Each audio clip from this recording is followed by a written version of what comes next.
Hi, welcome back. This is James Johnson, and if you haven't read the first 5 books of the Song of Ice series of the Song of Game of Thrones, I have, and I'll be talking about spoilers and theories, so be careful, and otherwise, welcome.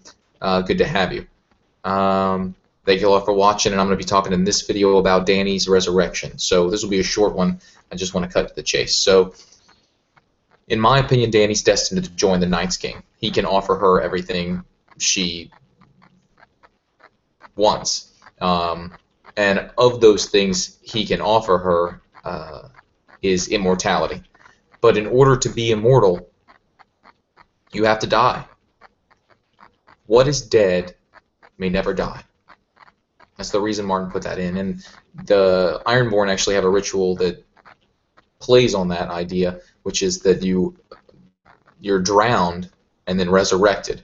And there's a thing that happens with the human body generally, that when you are unable to breathe for long enough and your body tries, you're done to the point of trying to stop your body from trying to breathe, and your body tries to breathe, you lock up and your body goes into a catatonic state temporarily until you then drown, and you're losing oxygen as you go. But so it would be possible to wait till that occurred and you'd appear a lifelike to pull you out and resuscitate you. And that's actually a trick magicians use. So in order to be immortal, you have to die in order to be immortal. That's in this world. So I'm not talking about an afterlife, but it's a kind of an afterlife, and it's the same thing that the Ironborn say. What is dead may never die. And Dany is going to join the Night's King, partly because he'll make her immortal, and that's played on previously by Martin from Karth, when Dany is offered to stay in that tower. That's a different kind of immortality. And in order for that to work, she must allow the Night's King to hold her mind so that it's preserved, so that when her body's resurrected or turned, that she'll be maintained. And then I'm playing around with this because I don't know exactly what's going to happen or how the line is drawn between White Walkers and Whites. I think Whites have no free will. White Walkers have no free will, but their mind is preserved in either within the body or externally. But like as if the Night's King stores it in his own mind, and that's another afterlife. That's the immortality. It's a heaven he's trying to paint.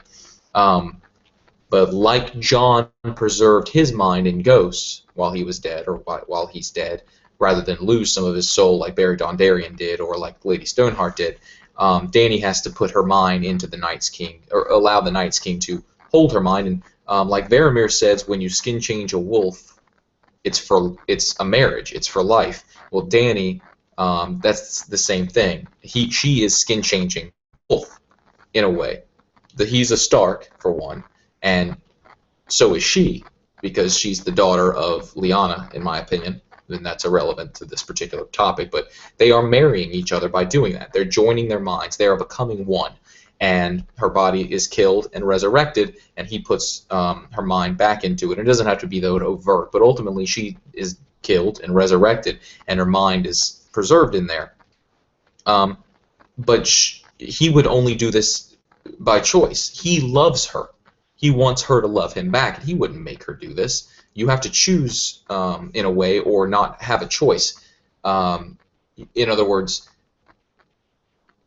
Whites don't have a choice because there is no free will there left. Babies don't have a choice because they don't understand what free will is. But an adult, I don't think you could, I don't know, but I think it would be difficult to make a White Walker without them choosing to. Now, it's kind of an infection. It's a choice, but it's also an infection.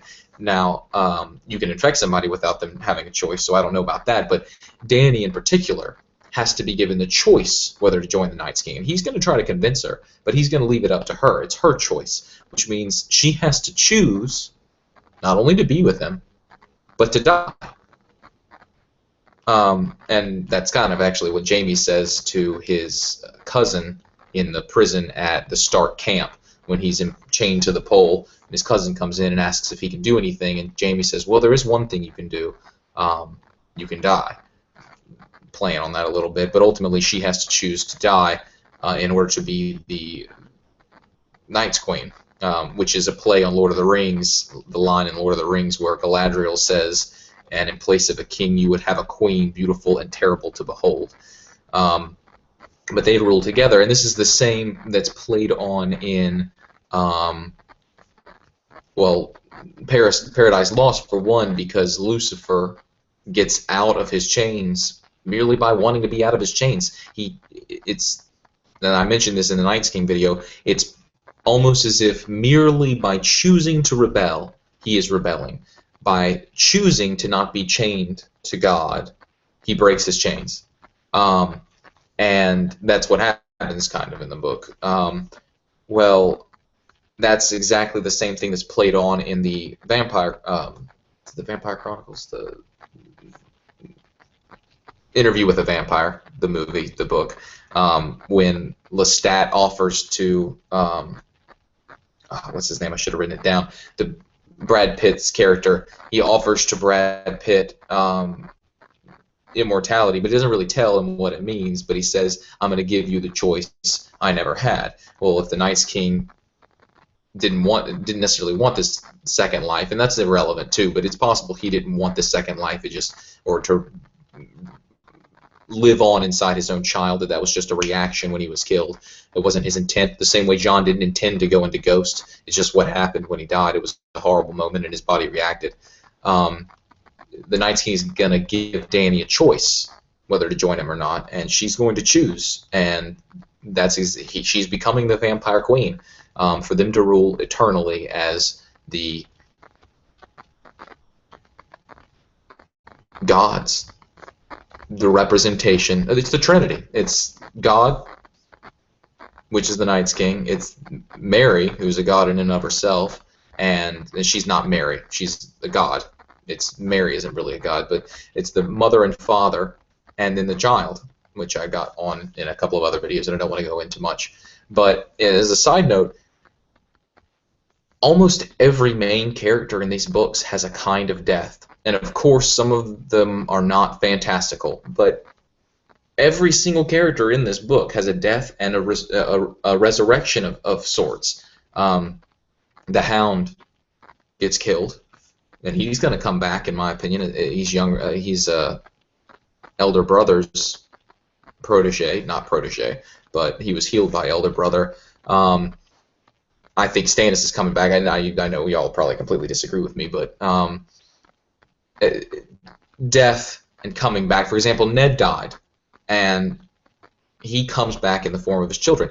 Sansa's raped. That's a different form of death, but life goes on afterwards. But I mean, that's kind of the point. Jon is murdered by the people that are supposed to respect him, and life goes on for him, but that's a death in a way. And it goes across the board. Sansa's rape, I mentioned. Jon's death by the Night's Watch, I mentioned. Arya's death occurs by her becoming a faceless man. Catelyn's death and resurrection, buried on Daenerys, those are easy. But the characters need a sort of death and resurrection. Like I said, most of them are not fantastical. They are, they're big situations, confusing moral quandaries or painful moments are a form of death. When Davos finds out Shireen was burned to death, when Davos watched his son get burned to death, when Cersei watched Joffrey die in front of her. Now that, ironically, is really her death she's worried about, in my opinion. It's not so much that her son died. It's that her son dying means she's closer to death because that was the prophecy given to her. And she views his death as a form of her own death, and that's relatable. So anyway, death and resurrection are a huge part of this. But Dany and the Night's King represent the god figures, and in order to be immortal, you must die. What is dead may never die. Okay, it's a short one. Thank y'all for watching.